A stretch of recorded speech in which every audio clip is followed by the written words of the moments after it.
donc le côté kanu ezali pona ngai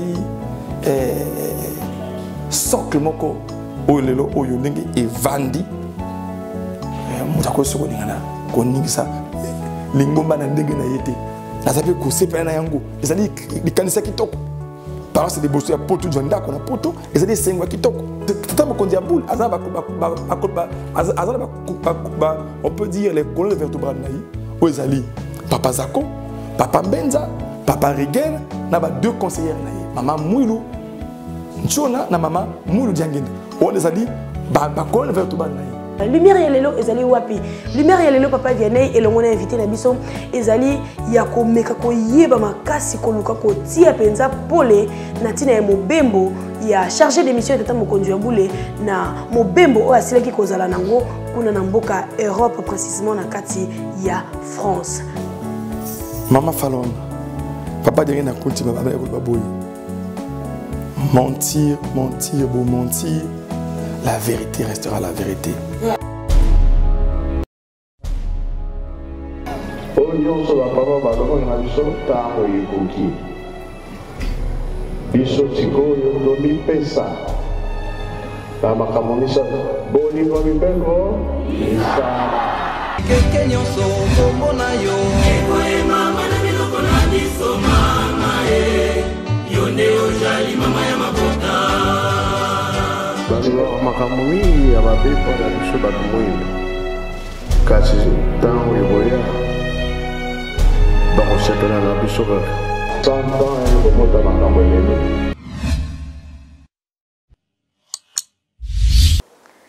Kimbangiste ozali mwinda okongenge esika nyonso ozali bandeko balandi ya menga makimbango télévision bana tata mokonzi ya boule bino ba mesana kolanda biso na mokili mobimba esika nyonso bozwami oliboso ya betando na bino boyamba biso na bolingo mibeko pe misala po yango nde kotambwisa mokili esengo ezali solo bongo ya mingi koyeba bino ebele omokolo malelo pona éclairage élément émission éclairage ya mokolo malelo na kati ya menga makimbango télévision na volume 2 elongo na ndeko journaliste papa Vianney directeur national pe na invité na biso ya makasi ya mokolo malelo oyo tozuli bino na tina ya ba élément ya mokolo malelo papa Vianney mbote na bino mbote maman Falon mbote pe na ba ndeko balandi nyonso ya kimbangu menga makimbangu télévision ya ratelki ya preski bitando nyonso oyo bozui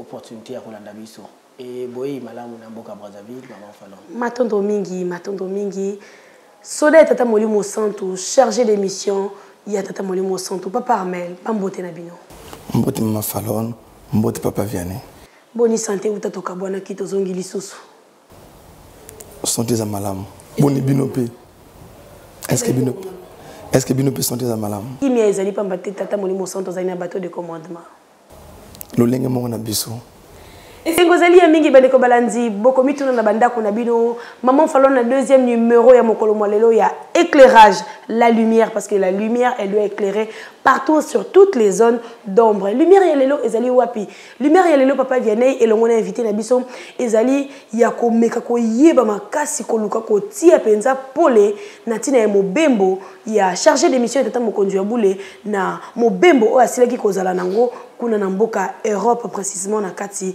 ya France papa Armel tata mokonzi ya boule atie bino miso na ye na basango oyo utaki koleka na mikolo oyo toti kolekisa bongo na mikili ya poto esika wapi bozalaki na paroisse ya bozalaki na mboka France mais ezalaki na bino bongo na ba paroisse nini oyo tata mokonzi ya boule atiaki bino miso po ete boko kokende komema pole na likambo moko songolo to pakala ezalaki précisément na ba paroisse nini bongo.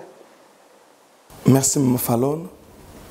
Déjà mission de kendaki na mikili ya poto ezalaki tata mokonzi ya boule mokonzi milimo na biso ndiampu atindaki biso na mikili ya poto po ete tokende mission ya liboso ezalaki kokende kozwa mbongo epai ya bana na ye na makambo etali kotia na mai bamutuko ya sombaki na mikili ya poto pona kopesa makasi na ba projet ya makamba zali kolona pe ko bokola et ya lotendele kinkewa na mbanja sana pe lolenge moko couverture ya anti-foudre ya système ya protection ya nkamba 10 ans après ou plus de 10 ans et Dieu qui est comme maintenant a changé. Donc bablo qu'on appelle souvent maki banti foot na mikili ya poto ya ngota ko nzabo la tinda ki biso to kena ko mona bana na ya poto ya Europe pour être basangisa mosolo bakwa ko tiango na disposition na biso pour être tokoka ko futa ba transport ya biloko wana pour biloko wana komela ye na nkamba wana mission ya liboso ba tata mokonzi abule atina ke biso na mikili ya poto. En termes spirituels, ezalaki qualité à voir ya mobembo nini sur le plan spirituel, ezalaki mobembo moko ya koko tso ya bitumba to ezalaki mobembo moko o yalaki yango normal par rapport ya ba lourde responsabilité au botiko tandela biso yango tout à l'heure. Déjà ezalaki ambali boso tout ezalaki ambali boso te tata mokonzi abule tata nzambe wa biso atindanga na mikili ya poto atindanga mwa mingi. Alors, Yambalo na kendaki na bakade ba mission officielle. Ezalaki Yambala mibale. Atindaka ngai ba mission ezali non officielle, mais ba mission officielle ekomaki Yambala mibale na toujours na mikili ya poto, mais on a outi quand même ezalaki un peu na particularité nango mosusu. Pambate mission ngo et imaginez-vous Pessingaï l'intervalle à 1 mois et 10 jours 1 mois et 10 jours n'a eu 4 heures de mission où on a quelqu'un qu'on a bosso sur place qu'on a à prolonger la mission parce que de mission c'est mi balé à prolonger la mission ça à Misato à prolonger la mission ça à le 4e. Donc il y a qui n'a particularité dans mission on a aussi cette fois-ci na mikili ya poto. Il y a bon na paroisse nini. Hors de mission de bosso ezalaki na sala un peu na atteindre ba paroisse nyonso ya Europe. Alors la question ya temps na quoi ko tambo na ba paroisse nyonso ya Europe te na ciblaki na sur ordre na ye instruction na ye na ciblaki ba paroisse o ezali clé et ba paroisse mo souhaitika to bengana kala ba pasteur na ba téléphone pe bango tout ba so mobilisaki pona ko sangisa mosolo pona pesa makasi na mission oyo tata makondia bula tina kingai. Donc précisons azalaki na France na paroisse ya Saint-Ouen, il y a Saint-Denis, il y a Montreuil, il y a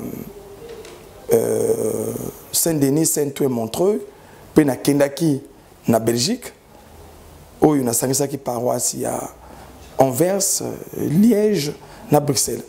Mba paroisse etikali ya Europe, to soyez le pasteur na téléphone, réaction zaki positive. Na demande ya tata mokonzi ya bole.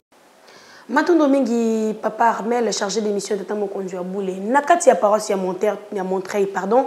To vandeli wana pe to telemelo la pamba tendenge to sili koloba ete il faudrait que to ko comme ma pole na ba zone d'ombre to pe na ba nungu ezali koloba ma solo bongo na ma to ya ba to songolo to pakala na tina ya kozanga boyebi. Est-ce que surveillant que vous êtes premier vice-président général et puis ça me libino nzingisa boko akozala en charge ya mission moko quelconque aussi longtemps dans un niveau il y a et en bâtiment molimo santo bozali pratiquement vide na grade de mon côté et puis ça me dit ça ma falon déjà pour na lobela Montreuil oyo lobelengai to na pesa ya na mutuna yo nako rappeler lokomoko que tata mokonzi ya bule tata Simon Kimbangu kiangani nzambe wa biso aza ba pouvoir moko illimité discrétionnel ou on peut dire ba pouvoir oyo aza na droit à utiliser n'importe qui.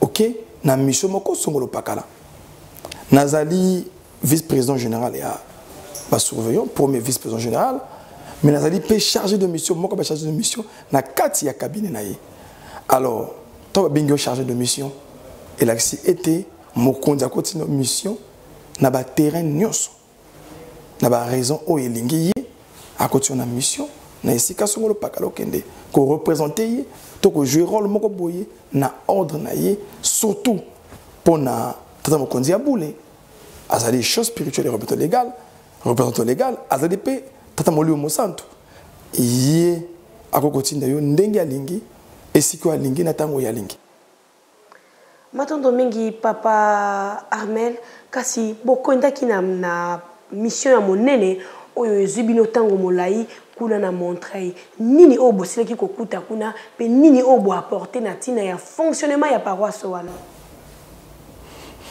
ngai nakendaki nani mission na ngai na mikili ya poto papa tindaki ngai zaki Montreuil katembo zaki ciblé yana lobi qui était nazaki na ordre de monsieur Liboso on a eu na ipsi na bino zaki ko sangisa mbongo oyo bana na iba kopesa pona ko pesa réussite na ba opération oyi asengaki na bango mission ya mibale kata nazali kuna tata mokonzi ya bula mona qui était et c'est pour ça qui était confusion côté mingi makameta le kutakano mona avale ko interpréter na ndenge na ye pe apesa kinga nzela et tena ko ça la lecture peut quoi expliquer na bana waye plus précisément il y a France d'abord nani Liboso pour être ba zone d'ombre to ba koki za ki tout ya ba makamita de ba lukutakanu kolongole yango pour que ça lumière ezali clair na makamita li lukutakanu wana ezaki monsieur mibale to salaki yango to mona qui était ce qui to tout temps ba paroisse no soit ya France et ça difficile to senga ki la bande ko ya poto ba pasteur responsable ya ba paroisse ya Île-de-France ba koka koluka esika ya monene parce que kuna na mikili ya poto na mangoma na biso to lingoma na biso nani ekomi na esika na bangote ozali ya monene o bakoki ko sala ba culte to ba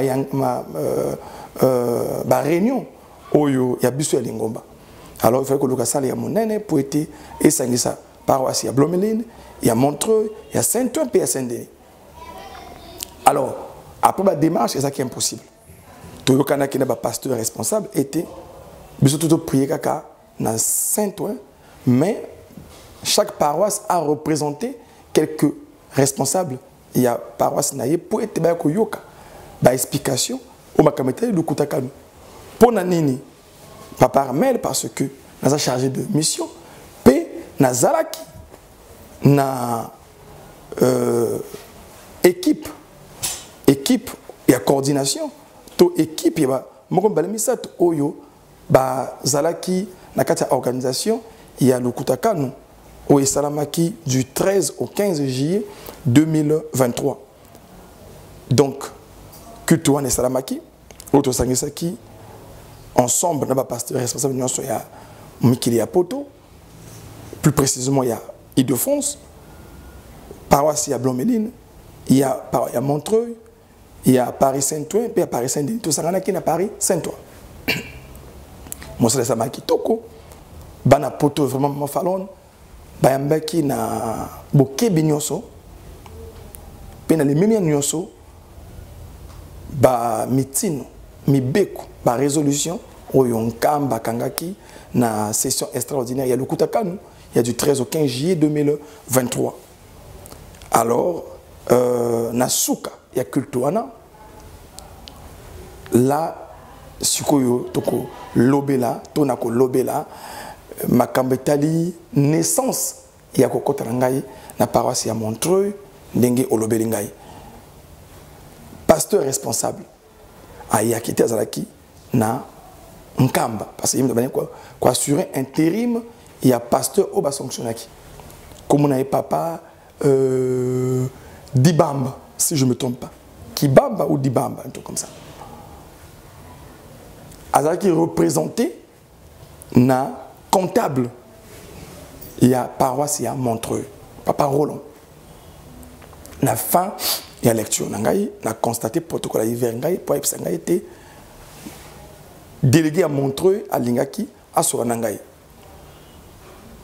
On appelle ça qui est opportunité, pas battre. On a chargé de mission. On a une mission à Linga Soranangaï. Donc, Azan Makambo, Tom Sokoki, à Episangaï.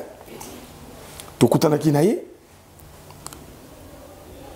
Arrêt ko bisangai était papa Armel na yoki makambo to yo tangi na lukutakanu o photo to ça to salela. Article 36 eza ko déranger ngai comptable ya paroisse ya Paris Montreux. Na bine comment eza ko déranger yo. Abina ngai non article 36 où le lobby était gestion collégiale lumière to transparence na ba gestion ya ba finance. J'ai des difficultés. C'est que, bien sûr, Paris Montreux, tout ça, compte Oyo, jusqu'aujourd'hui, le comptable sortant, c'est toujours lui qui est le gestionnaire et compte. Moi, je n'ai pas l'accès. Gestionnaire dans le sens, donc, par contre, on est toujours sous contrôle, il y a gestion, il y a comptable sortant. Moi, je n'ai pas l'accès. Et tout et c'est un peu bizarre. Alors, il y a pas balé, naïko aya aiko banangai été. Et à tout compte moko, compte wana ngai papa comptable. Il y a paroisse à Montreux, na droité na compte on a peut même sorte de compte on a yébité. Compte achat et sika autozali. Auto, c'est moi mon sort, mbongo poete, tout ça mais c'est kawana. On va trouver un mot, c'est encore beaucoup plus compliqué. Réponse na pesier ngaza na malobati. Na yaki mission na ngaza yaki na ba limite na yango. Makambo zaki na katité. Na yoki o yolobi. Pianga yeton na ça la rapport na chose spirituelle. Et chose peut-être que orienté ngai ni na kona ibisa bino tant mosusu ndena za awa ou encore tant na kozonga chef spirituel yemoko tata mokonzi abule akopesa bino ba orientation ndenge boko ça par rapport à difficulté oyo au présenter ngawana tu kana ni malam na ça qui rapport na hiérarchie na chose spirituelle mokonzi pe apesa ki ba orientation na ye ou alobi ngai était papa chargé de mission. Comme vous êtes sur place, na bâti yo mission mosusu kende ko na Paris Montreux sangisa bureau ya paroisse conseil ya paroisse pour été OEP sabango maloba nangai été bateau bazali ya kala ba pesa gestion na ba oyasika pour été bango bazali société basi ba longoli ba pesa oyasika ba gérer par contre, il y a paroisse. Par contre, nous sur la paroisse, y compris quand il y a chat, il y a salle parce que moto déjà à Longoli, il peut plus continuer à gérer. Tout à fait. Voilà, démarche, nangato, mission nangai, il faut quand on a Paris Montreux et bandela qui wana, maman Fallon. Mais papa Armel, pourtant les rumeurs nous disent autre chose que papa Armel. Na mobembo na yekuna na mikili ya poto précisément na Montreuil et que bandeko na tina ko sunga ndenge biso awa elongola papa vient to ko pesa tata kimbango maboko na ko panza sango ete sango ne ko na mokili mobimba bango pe bazwa ki makanisi solo bongo ya ko kangisa lo meye malamu po ete ba ko sombe sika ya bango et sika pe ba bandeko bondela na kimia nyonso kasi papa Armel na mokumba oyo ye azwaki akekuna a s'imposer mbongo elingi te papa Armel na kopesa lumière na kati na likambango nde elingi akamata mosolo wana azonga nango plutôt que apesa bandeko wana esengo ekosombela tata kimbango esika o babanda ko kembela ka etango nyonso okoloba boni na makanisi to pe na nungu wana o ezali ko benda penza matoyi ya bana tata molimo santu na tina ya mobembo na bino kuna esika wapi bozalaki. Mama Fallon, papa derrière na konti baba ya koloba boy. Mentir, la vérité restera la vérité. Voilà. Le mensonge restera le mensonge. Ma Fallon, oyebi ngai ezokamwisa nga te tozaba ya bilembo etango ya suka. 2 Timothée chapitre 3 1 à 17 et le bible makambo wana nyonso na bili ba émission mosusu na ba YouTube na otanga bato na ba kombo te na ibango te na bili ndenge ni moto adui élément ti na téléphone au fond le moni boye oyoki 2-3 minutes na effacé na ibango te bato pe malheureusement ba yibi nga bango nga pété si vous avez tout ni bango comme on a même la lampe bazam ko tanga on peut bien péter alors pour nanga ce sont des mauvais perdants oyo bazana argument mon côté alors il faut ba ça la campagne wana pour ba comprendre été papa c'est moi qui bango kiangani a commis ce qu'on a appliqué 120 à l'heure. Il y a beaucoup qui s'y bilaka naï. Il y a un moment été, bah commis à niveau où bah commis. Mais ça m'a kambalo kuta, ils ont mutu na makolo. Le na expliqué yo ko quand on a Paris Montreuil, na côté la kiwana officiel, d'une manière officielle. Pena ordre ya tata mokonzi abule mokolo lingomba, tata molio mo santo. Na bengisaki conseil ya paroisse Vandaki. P na pesa qui orientation et chose spirituelle.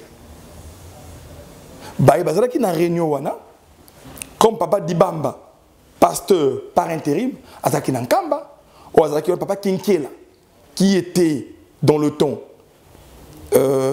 diacre responsable abane ko assurer intérim il y a papa Dibamba ou azaki na Nkamba. OK. Il y a azaki wana comptable papa Roland ba papa Kwendolo, papa Michel, comptable Yakala, équipe tout Ezalaki. Je dis bien équipe tout Ezalaki. Alors on a passé un message, il y a chose spirituelle. C'est là où comme on informe que non, mais biso otoyobi, toyo kezawanate. Biso toyoki, yo bati na papa Zako ya ako jambo on a biso. Comme on voilà. Beaucoup comprendre et na yeli makambo wanate. Ngana ye papa lobi nga boui. Après réclamation à comptable Nabino pour qu'à se conformer à l'article 36. Il y a la résolution de Kotakano. Il y a du 13 au 15. Alors, à ça qui a posé qui doléance naï.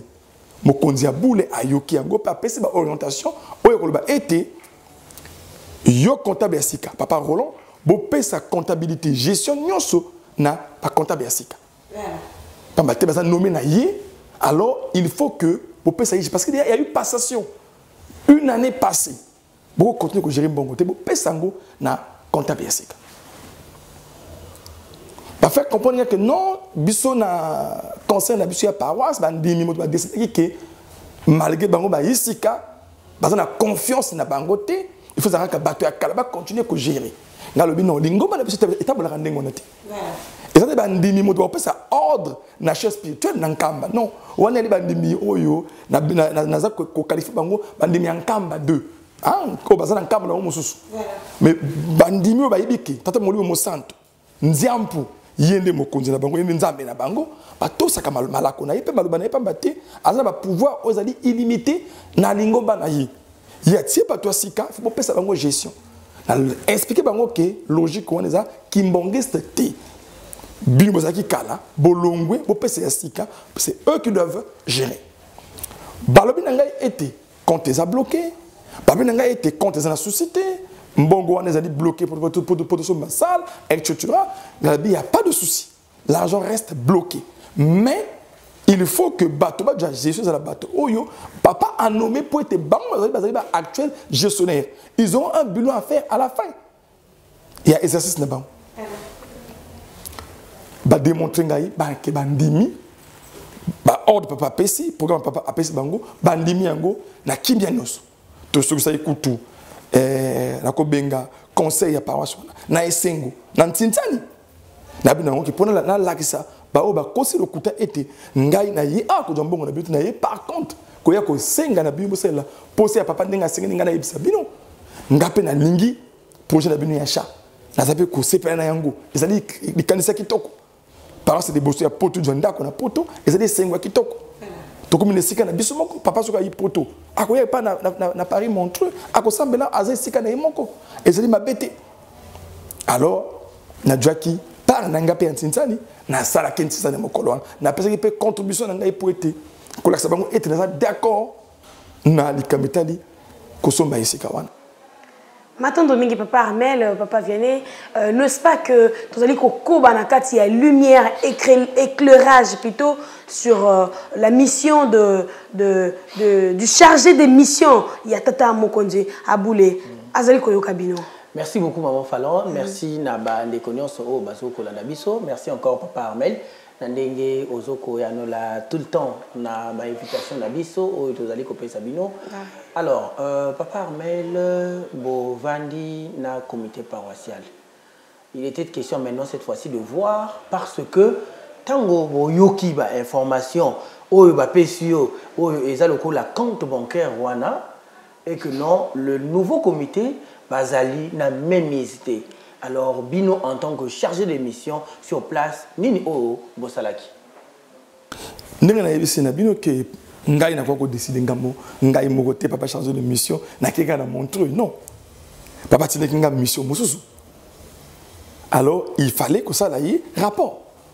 Ko expliquer doleur parce que na kenda ki abina ko expliquer le kotakam. OK? Gestion collégiale, transparence na la gestion il y a bambongo nyonso ya lingomba, il faut rendre compte na nkamba quotidiennement na ba mouvement na bino et à le kotaka le kanaki. Alors finalement ça papa que papa et un souci d'apparence à Montreux parce que comptable moninga epsi nanga était oh le kotaka no sengi alors on a difficulté à répondre parce que ba compte oyo ana accès na ngote. Papa a bakisi nga mission a pesi nga ordre mission ya mibale et a mis ça pardon pour être na kende na Paris Montreux na kende kuna pour être na senga na ba on va bloquer système wana pas maté bato sika papa no mbango comptable sika papa a nommé comptable ngo pe batemisi mais comptable ya kala abi sika na accès na compte morote papa le bin non yebisa ya kala apesa sika gestion nyos pamate yé parce que confiance tant on a l'équipe et à sika il faut de gestion makamonyos donc na répondaki na ba orientation et chose spirituelle pesala makipe na kitoko na les sengonyos malgré que bon moi qui même binomoko moko ya ba oh na bengaka bato balingi ba view nga benga bato balukaka mbongo ya YouTube nga benga bato balukaka mbongo ya YouTube bayebi ke na kombo ya kimbangu to gagner mbongo ebele. OK. Alors il faut faire quoi? Il faut kopana sangwa le kuta tanga pali sangwa le kuta tata wana na otangi na kombote j'en ai pas besoin na yebiete j'ai beaucoup de respect pour lui même si yé bato ya yebité azofinga tout ça zo makambo ozanga tina pour attirer attention na biso likona ye notre pesa ye occasion wana te masenga ki bolimbisi tata wana. OK. Asenga ki bolimbisi na émission na moko alobi ke papa Armel limbisa ngai tout les jeunes wana venir tout otoyokaki ye moko asenga bolimbisi belemo ezali na ba YouTube ndenge bo elekaka belemo ezali oya asenga ki bolimbisi. Donc, après passage nangai, baïko kopon été, ezaki na mwaka nkamba 2, on y a ça dans montage naie, baï chouaki montage ango, assez qui bonibisi.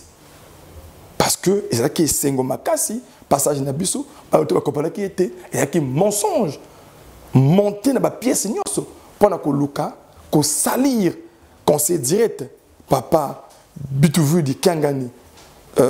Zako, professeur, docteur, Oyazali pour Nabiso, très cher parce que le lot Oyo, kilo, poids, valeur à Lingomba, Bango Baziko incarné Ango.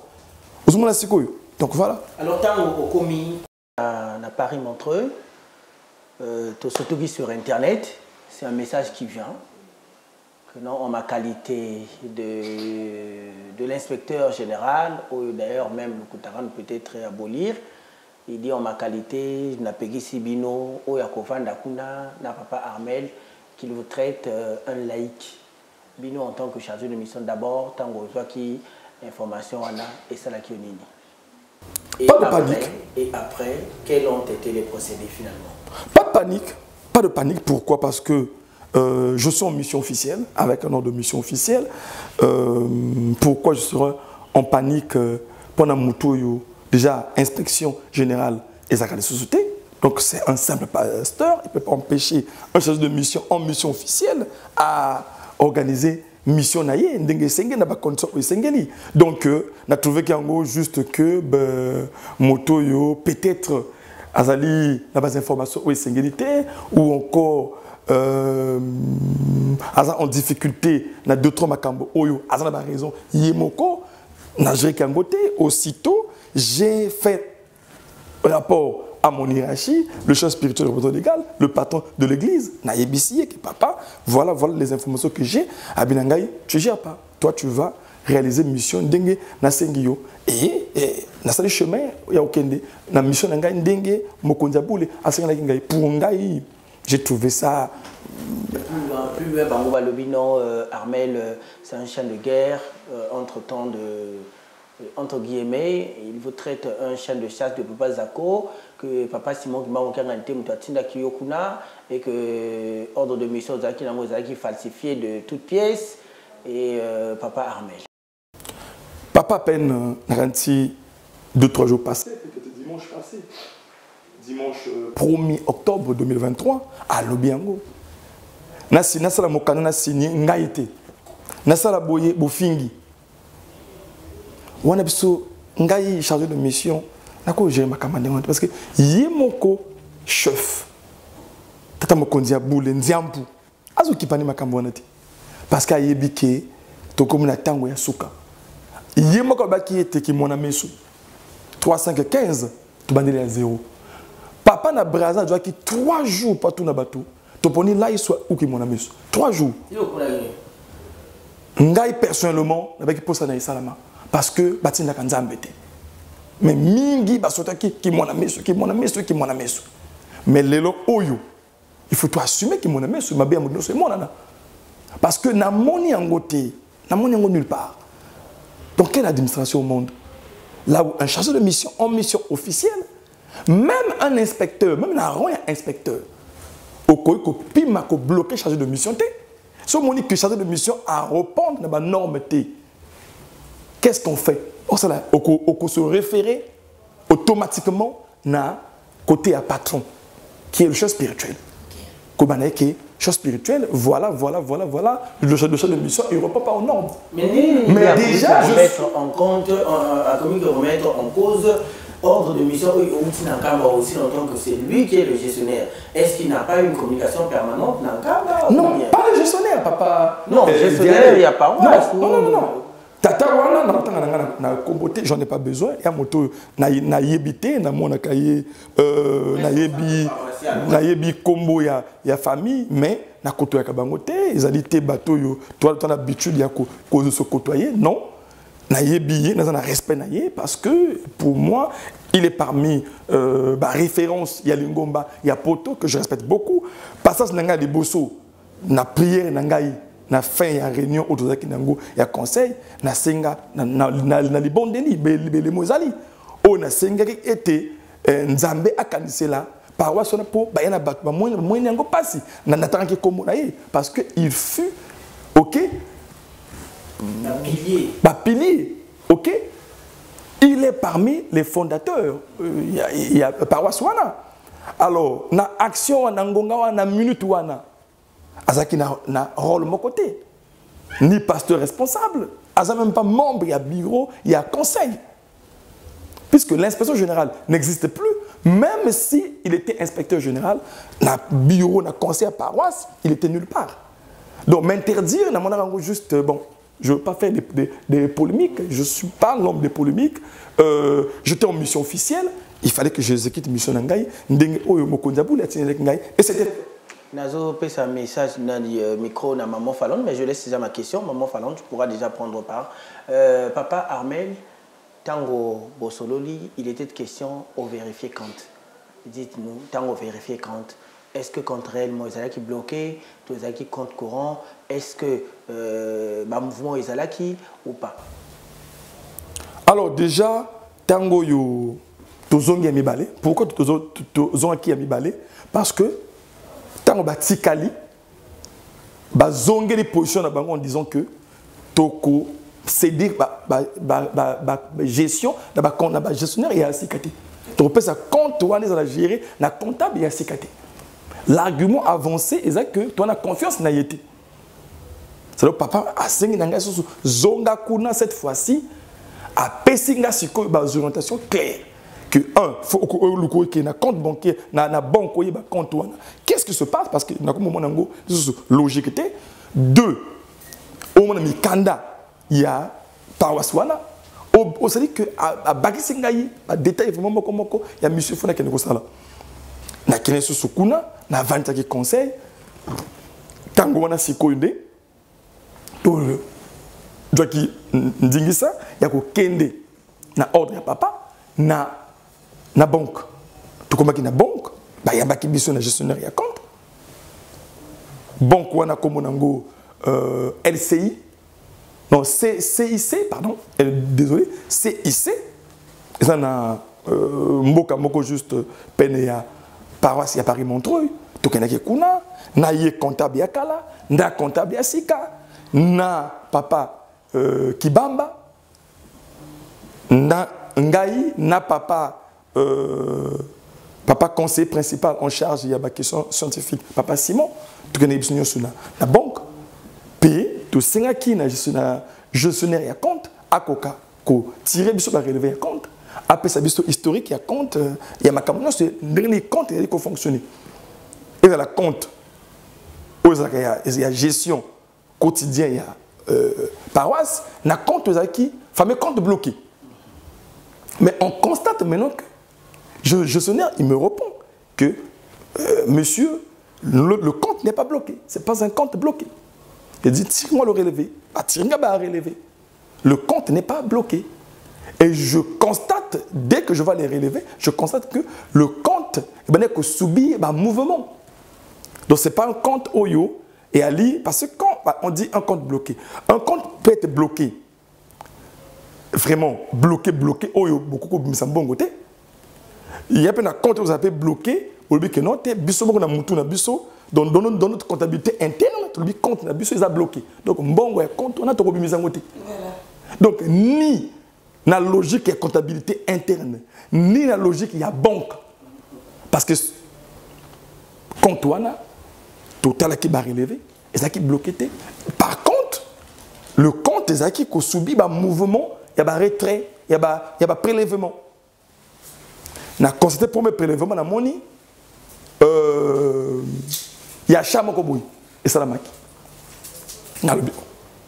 Mais la retrait ça la maki dans le compte, il y a des prélèvements, comment ça? Il faut naïba, je vois la Colombe voyage. Colombe Agence de Voyage. C'est quoi Colombe Agence de Voyage? C'était quoi en fait? Tous les gestionnaires. À Koti, à Koti, à Fongoli, compte. Tout ça, nous sommes. Et l'ancien comptable. Et le nouveau comptable. Et bureau de ses parents. Donc papa qui Mbamba. Papa Simon Zawana, puisque nous avons une mission officielle, il y a chef spirituel. Par Fongoli, bien à Koti, na opération à Fongoli, on voit la chabille. Alors, sur place, je ne pouvais pas agir ni pousser encore des questions parce que Azali, gestionnaire et compte, il peut trouver ça un peu bizarre. Donc, tout ce qui est bon, vous pouvez relever il y a 2022 et 2021 jusqu'à date où le compte est formé. Et le solde de paye à compte, on a awate parce que la personne qui doit être solde il y a compte, bon, le compte est là. Mais Mbongo, il y a eu des débits. Donc, les comptes en mouvement. Tobimaki, d'un côté gestionnaire à compte, alors, Nazilaki Someno Bilaki, Barelevi Mosusu Yaki, na monique na ba relever le souana par mouvement parce que na zui na ndeta mo konza bula sinda kingai na lukana comprendre ni de bene ko salama na kati ya compte et mbongo ezokendeke wapi. Voilà.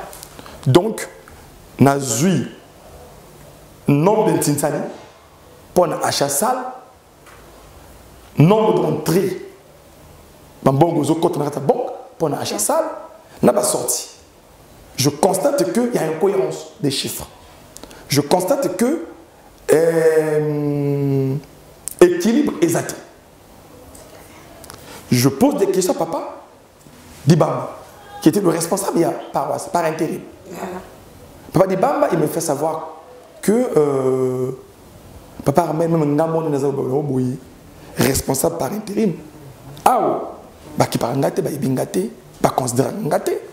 En plus, Nazaki n'a accès à mon côté de Bantinsan.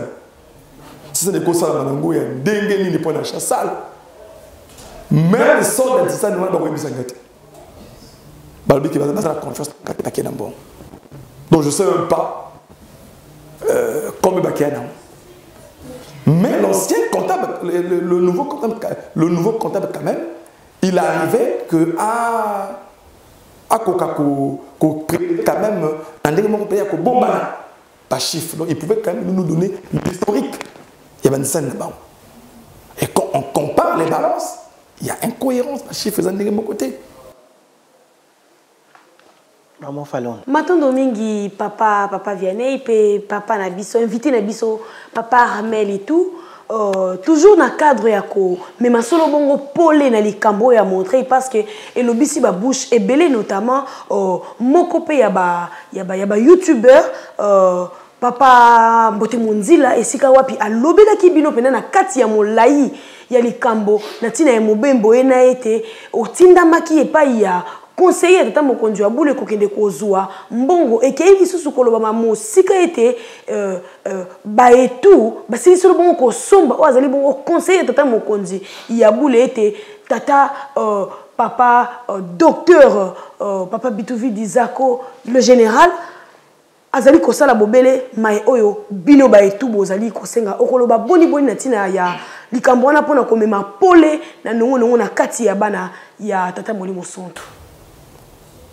Ndenge na bakiango déjà na ebandeli tout à l'heure tata wana oyo lobi kombo na inatanga kombo na yete parce que na yebiete j'ai beaucoup de respect pour lui mais pourtant il y a autant kombo na bino non mutu na yebite natanga kombo na yete parce que na yebiete c'est quelqu'un na yebi jamais même bote na pesa na yete mais il parle de moi il parle de nous benga lingi eza éducation ya joaki et éducation on a besoin de zangote Azam ko constater que malgré ma communauté azako lobaka tu as ma réponse mais tu dois te parce que nous pensons que ce sont des mauvais perdants. Il y a d'abord histoire on a yé o histoire tout na yoki ya yé ezali azamoko ya ba oyo azala ki na 3 azala ki na mwana ya nkamba. Mais il s'est retrouvé péné à maman Christine Djangenda. Na sima ya ontourme à maman Kina ya papa Kina. OK?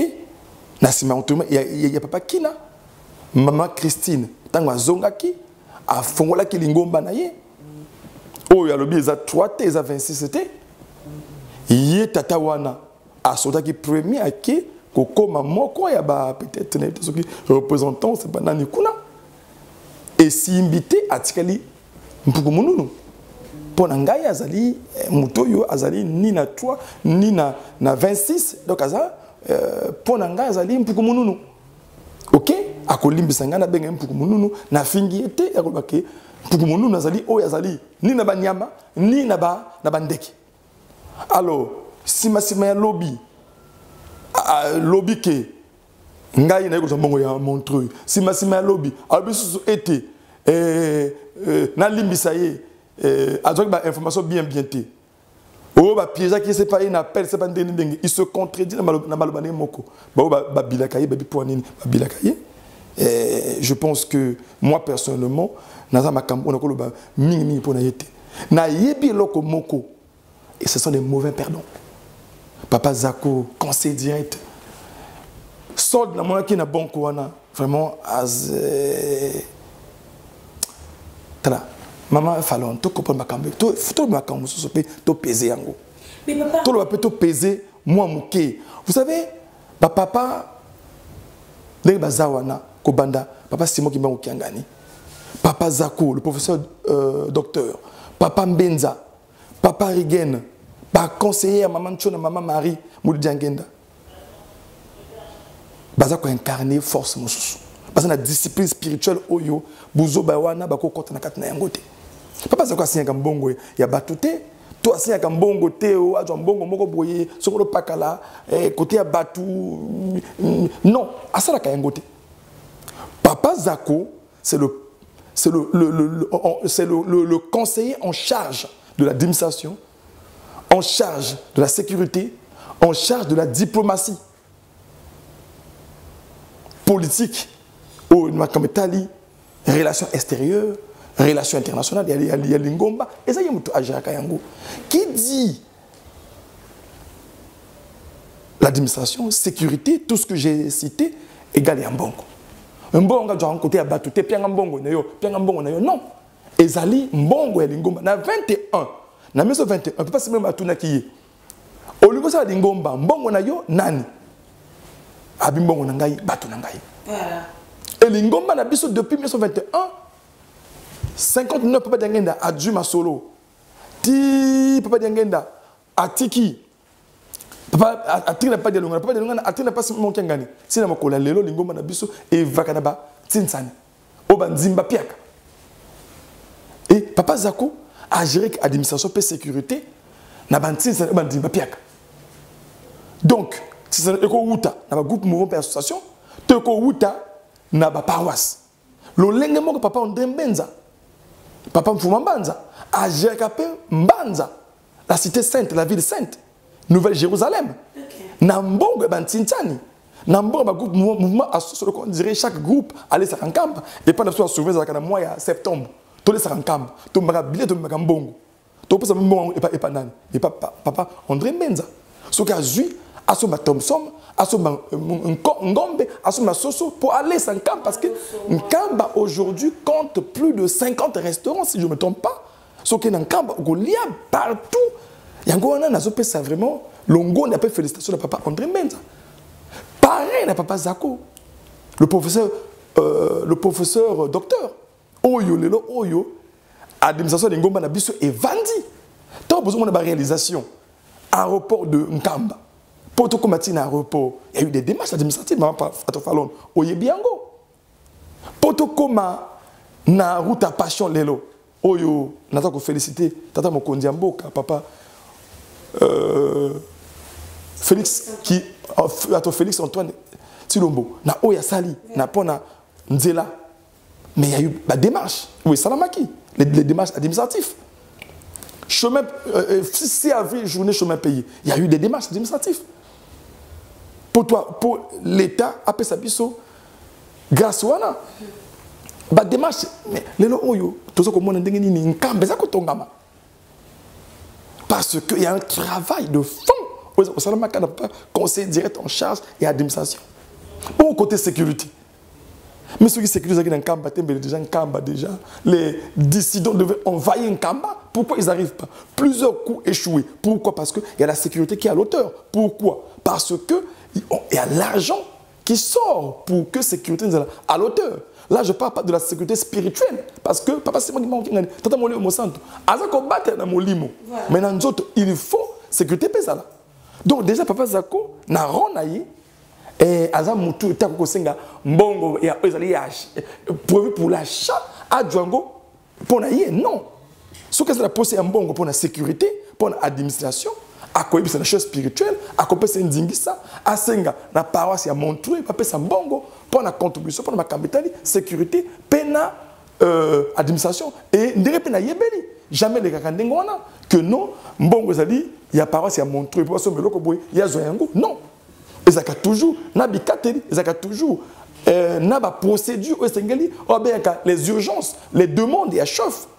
Donc il y a des gens qui ont été papa zakati ningana ko jambongo na bango, mais à la fin tout chita ki wapi la vérité est que moi on a été Ezaïli Kambo ya donc on Ezaki en fait Ezaki moko ba raison o bango ba tiaki en place pour que ba se chaper na logique que Kambe yebate que compte wana ezalaka na ba mouvement bango ba sala kata compte wana. Donc ils voulaient un peu cacher la vérité à compte wana. Comment te cacher? Il faut dire un mensonge de Bosso, tu empêcher l'accès. Mais malheureusement, nous avons dit que ma casse. Tu comptes que la compte, tu es qui vérité, les lumière et ali na mesa batonyoso. Alors si on a d'autres questions, il est tata wana obotangi kombo. Si koyo alobaki nini à la fin, il a manqué des arguments. Mais quand on est journaliste, il faut être crédible. S'il prétend être l'homme qui veut donner côté à Nanabandimi, il n'y a pas si moi qui gagné, mais il faut ça là. Moto azadi, il y a après ça exemple qui toko. Après ça côté à Naoya Lokuta. Merci beaucoup. N'est-ce pas que le savez-vous que il y a Bandimi Miguel Tamoni Monsonto ba Zouaki ba inquiétude na mikolo leki na tina ya la fameuse arrestation du conseiller direct du chef spirituel. Déjà, Motuna Wana, Mama Falon, Kanena Lobby, Lokuta, Toko Kosa, et on tire à Lokuta. Papa conseiller direct, Azana Kinshasa. Toyebi Biso Nyoso était le 14 janvier 2023. Papa Zako, papa professeur docteur, a deux fois qui thèse naïe, thèse Oyo. Éminent professeur, il y a université Unikin, Vaida qui va confirmer qui mon salaire qui toque au papa, Bidoville qui a gagné quoi salaki.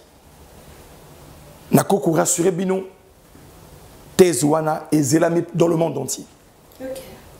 Parce que les thèse moko original, les thèse moko ils allaient révéler la vérité oyo mutumu neza ko vivre lelo. Exactement que ça ko réveiller l'homme noir. Là où il a évoqué que papa Simon Kimbangu était l'acteur de relations internationales. Voilà. OK. Et parmi les points sensibles, le autre comme koye basiko que bankolo yezu ezali mibale. Na ya faux, na ya vrai. Il y a faux, il y a Rome, il y a vrai, il y a Nazareth. Qu'on comprenne peut être, il y a faux wana moto a kombibiso na makamboze belé oye boti salité mingi kat na mokili. Oye mokili lingi susute. Donc thèse à papa Zako, ezali thèse oyo matière wana ba chef d'état mingi, ba je dis ba chef d'état. Ba senga kinaye asala travail moko. Il y a kokoma pour être ba ouvrage wana et bazoyango na le monde entier parce que ça matière moko oyo ezali ko ezokende ko sunga civilisation ya sika oyo vandi na le kimbangologie la science que tu sais mo kimbango science yi ko broyer par science.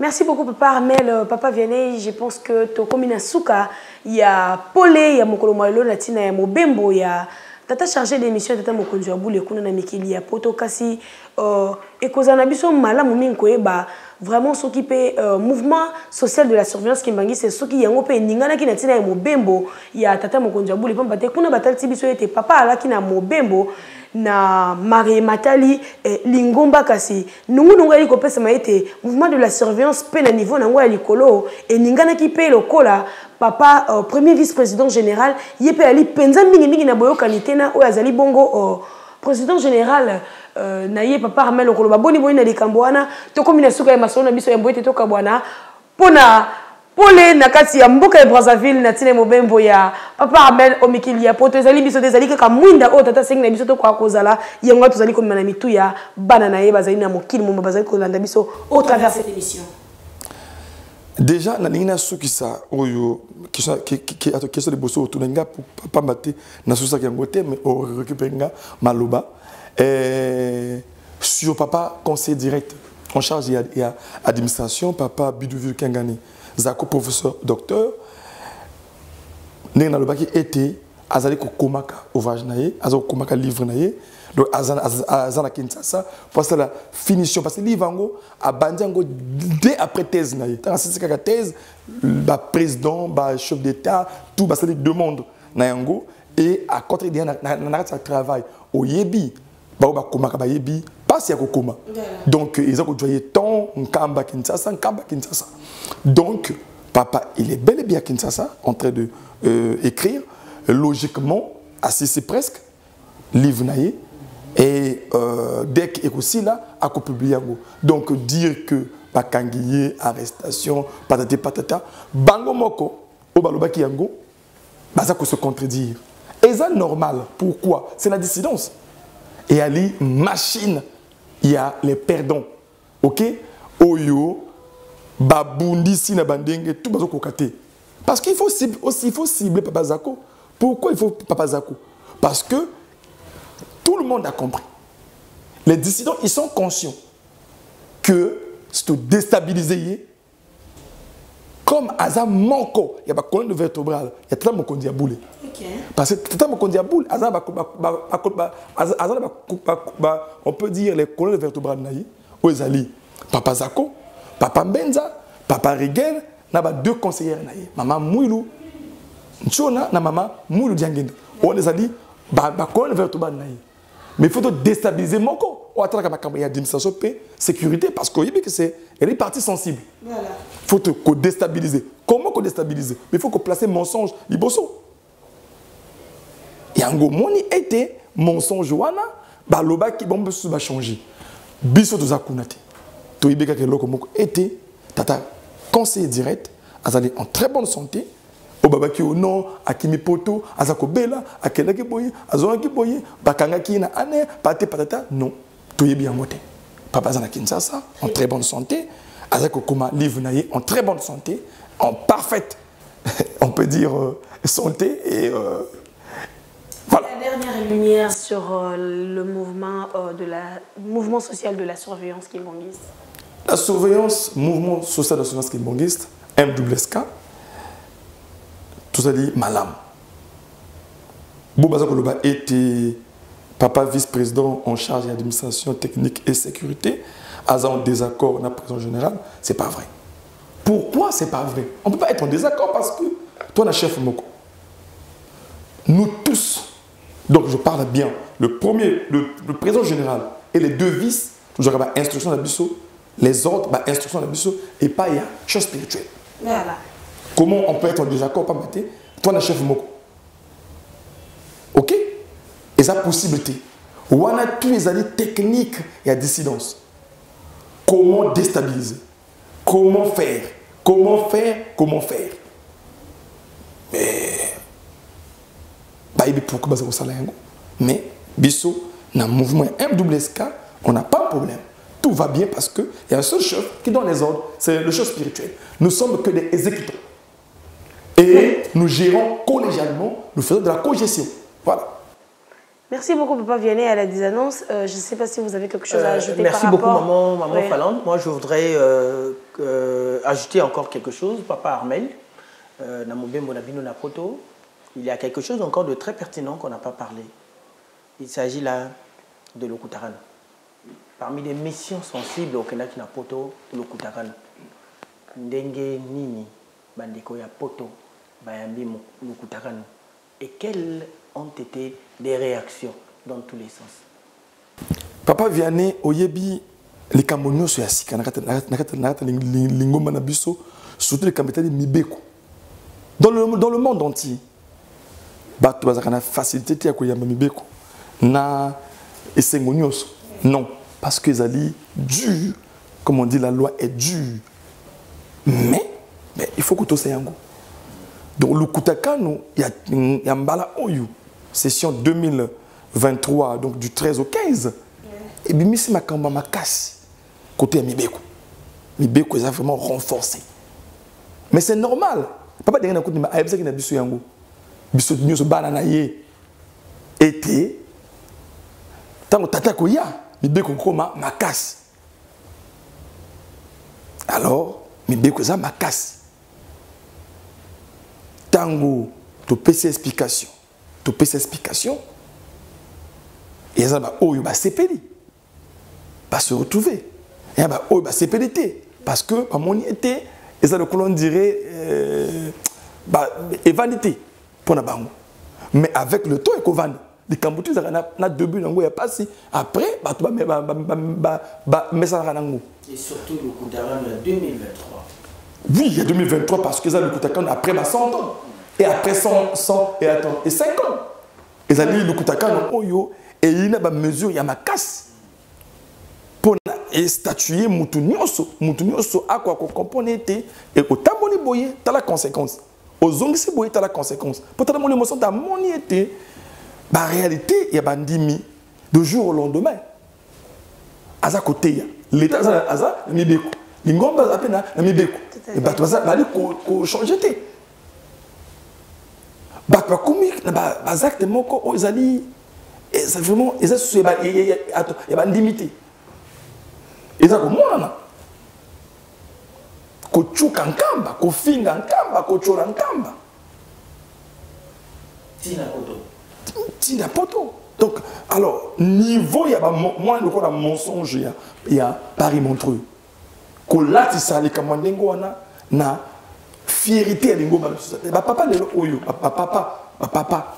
Quand je parle des papas, je parle du champ spirituel. Voilà. Sa divinité passive, donc il y a un mot de santo. N'a pas conseillé naïe. Basali lelo pour incarner force il y a l'ingo manabiso. Qui y a l'ingo manabiso. Continuité à l'okimbarologie. Mais si on se met à leur insulter, je écoute même d'autres, parce que s'il faut dire Koloba, Bisoka papa Simon Kaka, papa à côté, oh. Mais pas tout ce qu'il fait, mais c'est sur instruction. Il y a chose spirituelle.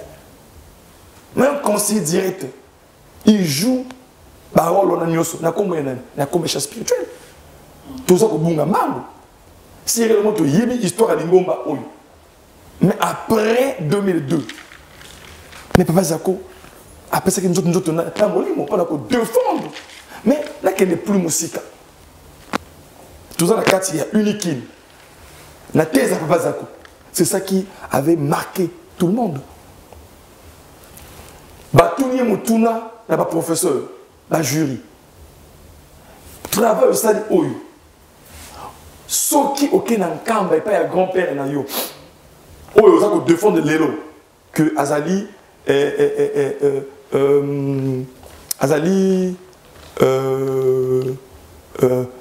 on peut dire acteur. Il y a la relation internationale. Voilà. Il y a le but, oh, mes grands-pères Nangaï, il est là en face de moi. Nini Oyo Senanaï. Alors, il y a eu en face de Nangaï. Alors, ici, Tata Mouana Velela, Tata Simon qui m'a qui était en face. Au lieu de me que battre tout, parce que la salle, ah bon? Combien ont eu le courage là? De déclarer sans Sony, sans Kobanga, que surtout dans il y a des éminents professeurs. Monde scientifique. A démontré scientifiquement que Simon Kimbangu, il y a 21, yo-yo. Papa Simon Kimbangu qui a gagné. Donc, Papa Vianney, Tokoloba était. Lukutakanu oyambalo yo et puis c'est lumière dans ma cambonioso. Donc bah oyo ba sépélité avec le temps ba ko pesa raison ba ko comprendre était nzela kitoko de oyo papa aponi pour être comme ça lingo bana en pleine explication papa Armel Babini nini oyo sala qu'est-ce que tu veux montrer tu es tout na photo. Ça n'a pas été facile pour toi pour expliquer le Lukutakanu. Wana ezalaki na paroisse ya Paris-Montreux le Cambozako évoqué ezalaki mutu oyo le pauvre azaki mal informé balobaki na eboyi tata oyo yikuna Armel batina papa zako ko jombongo na biso ya paroisse kene ko betaye mais à la fin sur place assez bolimbisi ngabaki na ngai te bolimis na tata molimo santo atilaki ngai. Moi je suis une femme folle, moi je suis rien.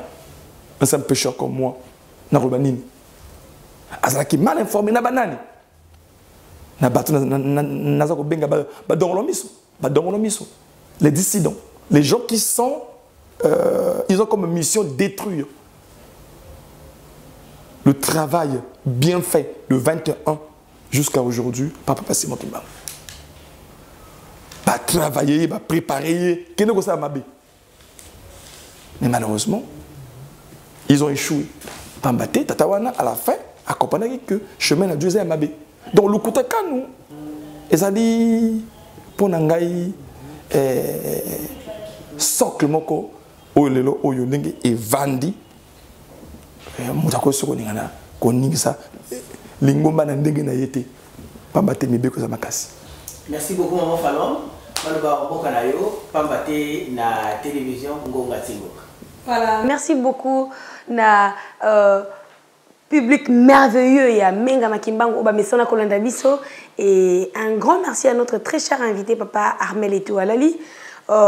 Natina ya komemela biso penza pole na ba multiples zones d'ombre auto alaki na yango oyo biso ba journaliste to yaki na mituina na koliki a été bino ba bomesana kolanda biso na mokili mobimba et c'est pelisi bino pe etie pole na kati ya likambo ya tata Nzambe Pambate lingomba ya kolo uta na lola et sengeli to sala yango na kimia Pambate biso nde ba eto kotabusa mokili na lolenge ya sika ya tata Simoni Kimbangu Kiangani ezela Kimbangu émission na bino volume 2 na kati ya mboka ya Congo Brazzaville na elongo na papa na directeur national Papa Vianney Nsongola voilà oyo azalaki vraiment na kati ya confrérie oyo natina ya kopanda sango étant ba disciple du Saint-Esprit et pourquoi pas na yemoko Papa Ramel oyo azali wana à disposer na temps lourde na ye en tant que chargé d'émission tata mo conduire boule oyo azali kobele na sima mikolo mikili ya poto ngo pezali ka kozela epambate ntaki bongo émission na biso na kati ya plateau d'ensemble tozali kozela solo bongo ba eko ya misala tata molimo santo pambate to uta na likolo to yana na se pona kopesa yema boko soki Nzambe akati mokano te mobembo zali kokoba mboka ya Brazzaville natina ya masolo na biso tokutana mikolo ezali koya botika na malamu na banda ko na bino matondo mingi.